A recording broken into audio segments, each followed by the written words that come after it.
মাত্র ১৬ বছর বয়সে আমার বিয়ে হয় আর আমি ছিলাম পরিবারের বড় ছেলের বউ। কাজেই বড় ছেলের দায়িত্ব বেশিই ছিল। তার ছোট ভাই বোনদের লেখাপড়া করানো, প্রতিষ্ঠিত করা সম্পূর্ণই তার দায়িত্ব ছিল। আমার শ্বশুর ছিলেন না, মারা গিয়েছিলেন অনেক আগেই। আর আমার শাশুড়ি আছেন। বিয়ের পর আমি চাইতাম আমার একটা সংসার হোক, কিন্তু আমার শাশুড়ি একদমই পছন্দ করতেন না। আমি নিজের মতো একটু ঘোরাঘুরি করি বা রান্নাবাড়া করি, এটা আমার শাশুড়ি একদমই পছন্দ করতেন না।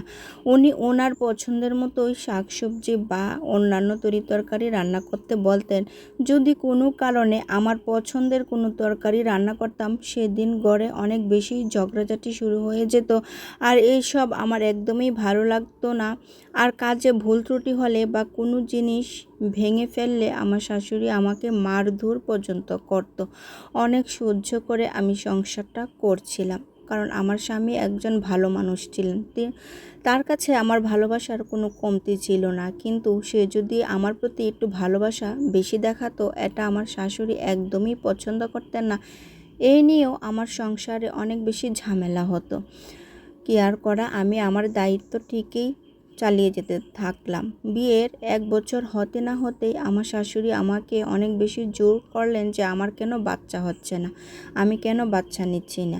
তো কিছুদিনের মধ্যেই আমার পেটে বাচ্চা আসে। আর এই অবস্থায় আমাকে কোনো বিশ্রামেরও সুযোগ দেয় না, এবং কাজে ভুল ত্রুটি হলে আমার প্রেগনেন্ট অবস্থায় আমার শাশুড়ি আমার গায়ে হাত তুলতো। তারপরও আমি আমার সংসারটা ছেড়ে যেতে পারিনি। আর আমি মন থেকে চাইতাম আমার একান্তই আমার একটা সংসার হোক, কিন্তু সব মেয়েদের সব স্বপ্ন পূরণ হয় না।